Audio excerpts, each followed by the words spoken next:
Pasko on a budget, Smart Noche Buena and Media Noche Planning. Mga kasosyo at kanegosyo, malapit na naman ang Pasko at syempre kasama dyan ang paghahanda para sa ating Noche Buena at Media Noche.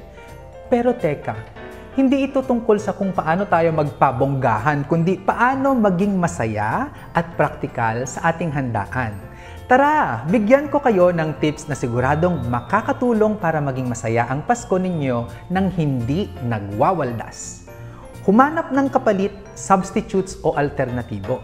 Una sa lahat, mag-isip tayo ng mga alternatibo. Huwag yung mahal na apple pie a la mode. Pwede nating palitan ng turon a la mode. O di kaya yung fruitcake, gawin nating buko bibingka or bibingka topped with cheese at salted egg. At yung seafood paella, subukan natin ang longganisa paella. Mas mura, mas Pinoy at siguradong patok sa panlasa. Gumamit ng unbranded ingredients. Isa pa, gumamit tayo ng unbranded ingredients. Kadalasan, parehas lang naman ang lasa nila sa branded, pero mas mura. Sa totoo lang, sa packaging nagkakatalo pero ang quality ay value for money. Kaya ang karaniwang tawag dito ay mga produktong hubad. Maghanap sa mga tiyangge, talipapa o palengke ng mga unbranded ingredients. Tamang dami ng pagkain. Pagdating sa dami ng pagkain, tandaan na yung sapat lang para iwas sa sobra. Mas masaya ang handaan na walang panis, di ba? Aminin, sayang ang pagkain na itatapon, literally that's cash down the drain. Tsaka nakakaumay ang mag-ubos ng handa pagkatapos ng Christmas at New Year. Hindi na ito sing-sarap ng bagong luto. Bumili ng in-season at local ingredients. Mga in-season at lokal na ingredients tulad ng atis, chico, dalanghita, lansones at papaya ang gamitin natin. Simple law of supply and demand. Kapag marami kasing supply ang isang bagay, mas mura ito dahil may sapat para sa lahat ng mamimili. Bukod dyan, malaki pa ang suporta sa lokal na magsasaka. Iwas pamahiin. Wala nang pamapamahiin. Nako, napapagastos lang tayo dyan. Napapabili tayo ng bagay na hindi praktikal. Example, sa New Year daw, dapat may 13 bilog-bilog na prutas na hindi itim ang buto.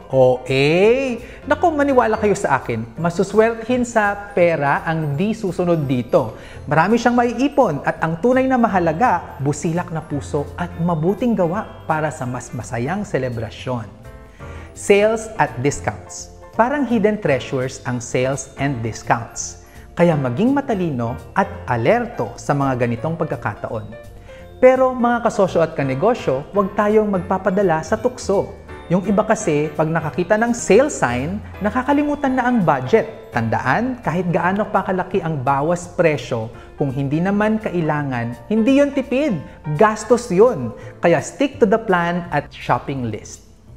Sabayang pagbili. Ito ay bulk buying at pasabay combined with a twist.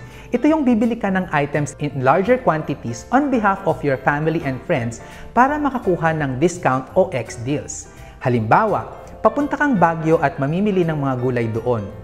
Edikunan mo na ng order ang mga ka-close mo, that way, mas may bargaining power ka sa tawaran dahil bultuhan ang bili mo, plus, menos pa sa transportation kasi minsanan na lang.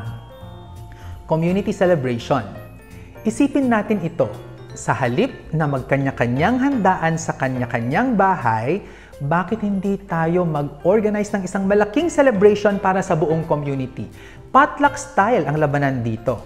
Ending, mas makakamura ka dahil mapaghahati-hatian ninyo ang gastos sa paghahanda. Parang bayanihan sa kainan, di ba? Ito'y isang paraan para mas lumakas ang samahan ng bawat isa. Be merry! Kaya mga kasosyo at kanegosyo, sa paghahanda ngayong Pasko, hindi lang basta tipid ang habol natin. Ang diwa ng Kapaskuhan ay ang maghatid ng kasiyahan at magtulungan. Ang importante, nasa puso ang pagbibigayan at pagmamahalan. Ako si Sir Vince, ang inyong financial guro, lagi niyong kasama sa pagyaman ng kaalaman. Laging tandaan ang pagyaman na pag-aaralan at na pagtutulungan.